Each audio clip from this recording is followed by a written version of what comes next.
Midgard's been published. The movement system's gone down really well for lots of people. I have had a few questions about it though, so I'm going to answer some of those in the video as we go along. But I think the first thing I'm going to talk about really is the principle of movement within Midgard. When I decided my game was not going to use a grid, that it was going to use rectangular units as its basic currency, if you like, I knew then I was going to need to create a system whereby units could move around the battlefield, but I didn't want it to be over complex. So the mechanisms are deliberately very simple, but are possibly a little bit more subtle than they first appear. What I'm trying to replicate throughout Midgard is that you can pick up movement mechanisms quite quickly, but using them can be a bit more difficult, and that movement of troops tends to break down across the course of a battle. As you lose heroes who have got mighty deeds that they would use to re-roll failed command tests, as you try to push your troops a bit further than they want to go by taking second moves, or as units get damaged and need to pass a command test for every single movement once they've taken a point of stamina damage, suddenly things get a lot more interesting. So in this video, hopefully we can cover some of those key points.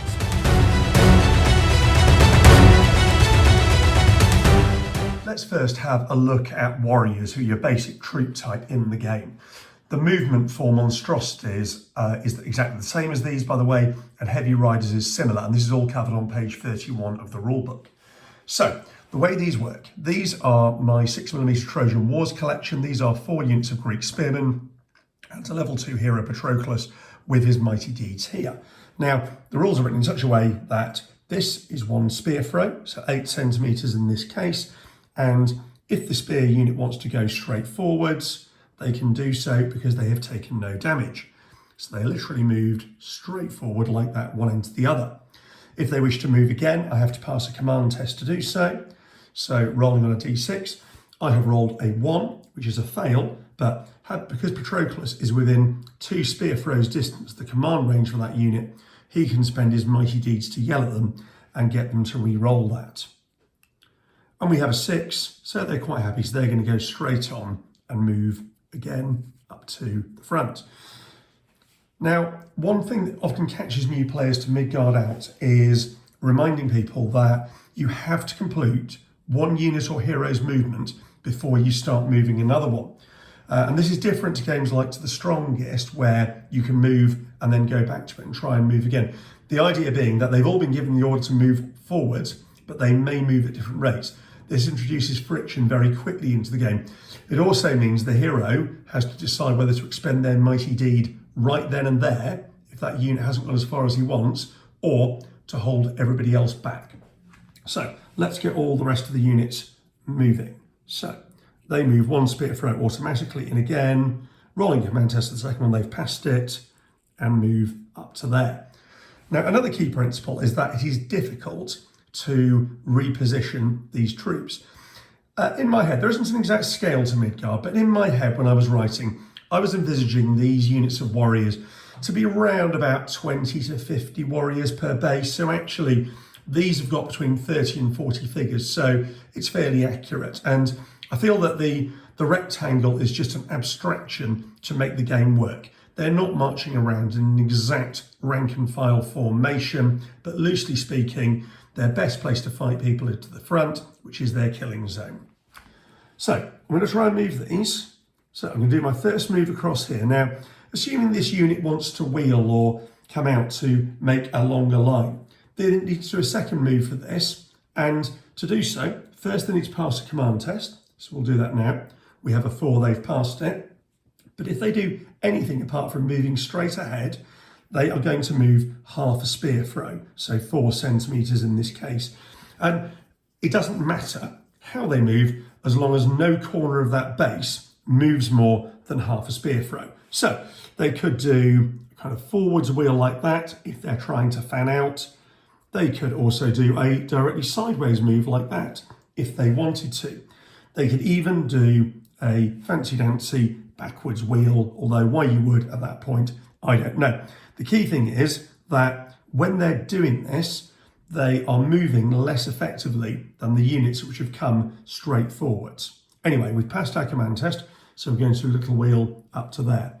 When I initially started writing the rules, I did have a number of ideas to have things like wheeling templates and so forth in it, but actually this solution is just far cleaner. If you faff around, you move less than you would have done. So these come, take the command test, they failed it. We'll spend Patroclus' final mighty deed, and they failed it again, and that will be the end of their movement. Now Patroclus is a hero.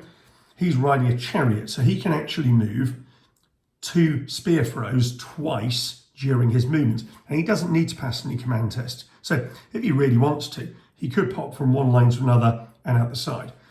He doesn't want to abandon his contingent. He wants to place himself where he's well within range. So the best move for him probably is to move up, join that unit by butting up to it, and then he's considered to be inside the unit.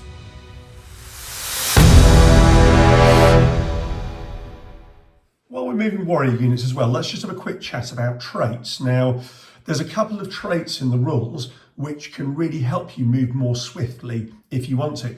In the initial playtest version of the rules, there was a trait actually called Swift, which allowed a unit to move 3 times, but it was taken out later on in playtesting because it broke some of the scenarios and was a bit more than you needed. So, but if you want your troops to move swiftly, there's quite a few ways that you can do it.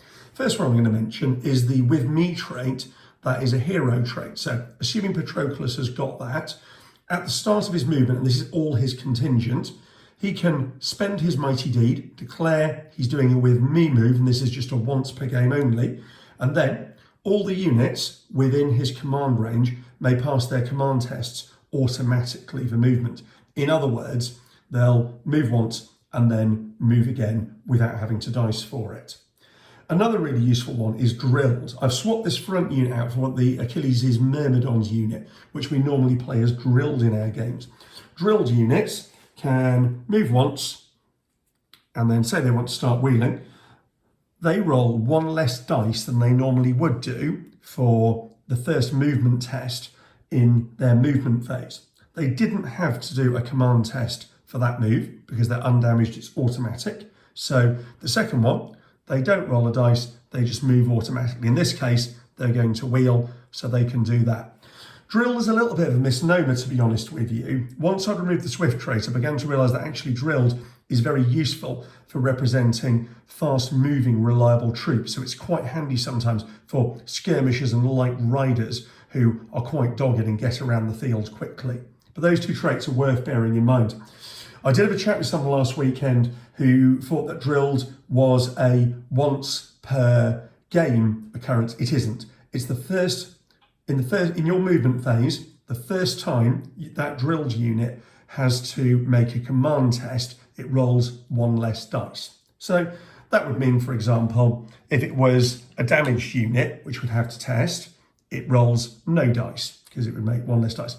If it was in rough terrain, where it has to roll 2 dice and pick the lowest, then what you do in that case is just roll 1 dice.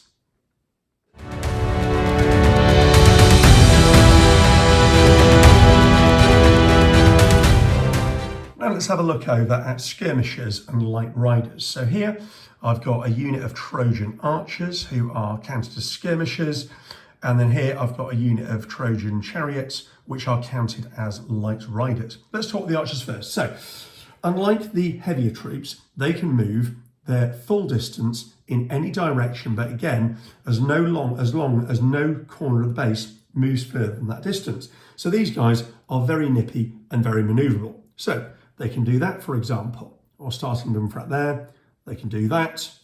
They can move straight backwards, or they could take a full spear throw to the side. So you can see already they've got a lot more movement around the table, around the battlefield, than other troops do. They can move once. They'll still, unless they're drilled, they still need to roll a command test for their second movement. Let's get that not cocked. So we have a 4. So again, they can take that second movement and they can take it in any direction they like, as long as no corner goes more than that distance.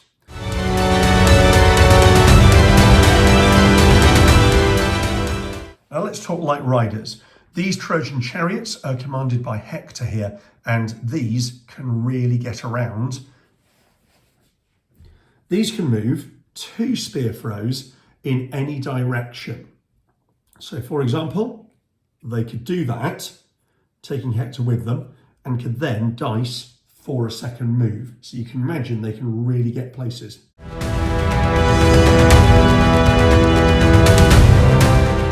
Killing zones described on page 13 of the rules are one of the key concepts within Midgard. It's not an original concept. They've already existed as zones of control and other things in other games, but it's quite a simple mechanism that allows us to avoid implausible movements across the front of troops that would do something about it on the battlefield. So your killing zone is an area that is 1 spear throw square directly in front of the unit.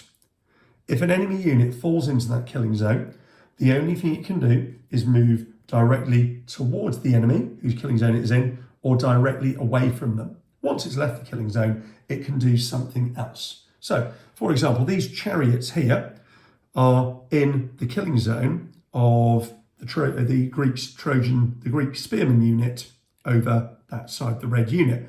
That means these chariots have got 2 options when they want to move. They can move straight towards the enemy of the killing zone, and they could charge it if they wanted to, because all charges are straightforward, or they could leave the killing zone going directly backwards. What they can't do is do moving like that and then go, oh, we're going to charge this unit, because these spearmen are intimidating them and they'd naturally go and fight there. If we wanted to leave the killing zone, so the chariot unit can move 2 spear throws, as we've said. So they'd probably want to go 1 spear throw directly backwards, which means they have left the killing zone, and then could go another spear throw this way, because they're no longer affected by killing zones. Heroes are affected by killing zones as well. So Hector over here, whilst he's very manoeuvrable, he couldn't just go, oh, I'm just going to run across the front of all these Greek units. He's not allowed to do that. While he's here in this unit's killing zone, he has to go straight towards it or pull back to get out of it. And this gives you the effect that when battle lines come close to each other, they tend to lock each other in place, and there isn't a lot of room for faffing around. It also means that mutual support is really important, because having this unit here and this unit here means that these units can't suddenly just sneak around the back. The battle line presents a line of killing zones that immobilises movement of the units in front of them. I've been asked recently is, can heroes move straight through their own units? And the answer is no. As I said earlier, these units represent probably 20 to 50 warriors, something like that. They're forming a pretty solid line, and the hero can't just ride willy-nilly through them. And not really for the skirmishers either. When they rock up at the unit, they're probably getting some cheers, slaps on the back. They might get given a horn of mead or whatever by one of the warriors, so they can't just bypass them. What heroes can do is move by themselves, join a unit, and then get a bonus move with the unit. So, for example, if Hector was all the way off here, coming off camera, he could ride up to this unit using his 2 moves, join the unit, and then when the unit activates, he could then charge with them into those enemy spearmen by giving him the bonus for a hero leading a charge. So heroes have some bonus movement available, but they can't just zip around the battlefield wherever they like.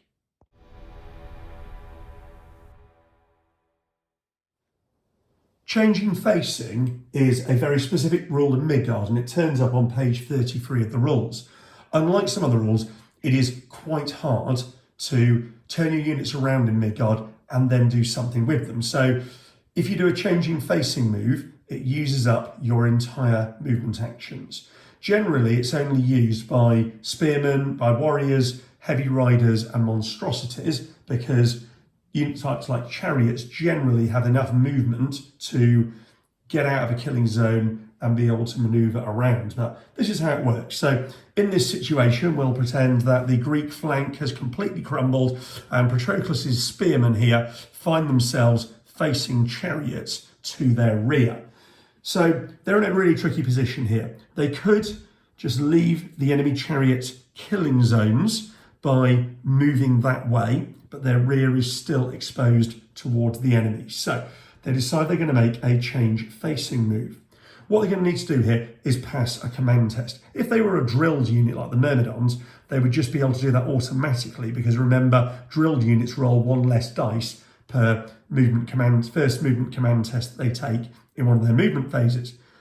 But you have to pass this. So the spearmen here have rolled a 3, so they've passed their command test. When you do a change facing move, you can turn to face any direction. So you're actually breaking the regular killing zone rules here to do so, but it ends your movement. So they can do an about facing to there to face off against those chariots, a much better position, but that's it, that ends their movement. Now we're going to do the same with this unit here. Right. We have a 1, they've failed. So these are going to be in serious trouble because they are facing a rear charge from some of Hector's units. Fortunately, they've got Patroclus nearby in command, who can spend his mighty deed to re-roll this, and we have a free few. The Achaeans breathe a sigh of relief and can turn themselves round to face their enemy.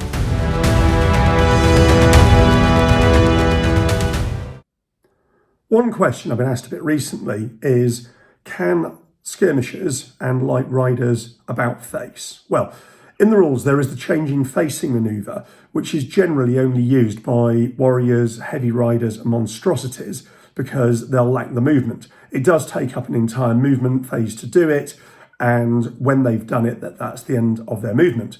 However, troops like skirmishers and light riders have got a bit more manoeuvrability. They can use the changing facing rule if they need to, but more often than not, they'll be able to manoeuvre just using their standard movement. So if I go to the chariots first, so these are light riders.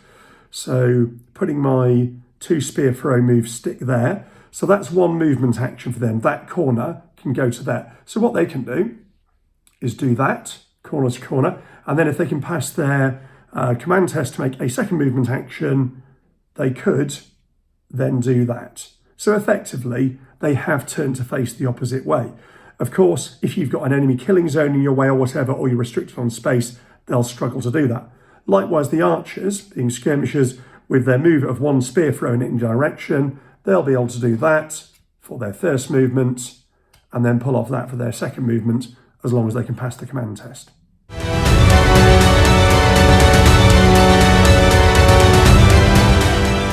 That brings us to the end of our first little Midgard video. I hope that's been of interest to you.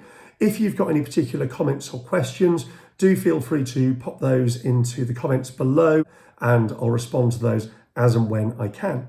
If you'd like to see me do more little Midgard videos like this, because this is really just a test, please do click like and subscribe and I'll have a look at doing some more of these. Thank you very much for watching.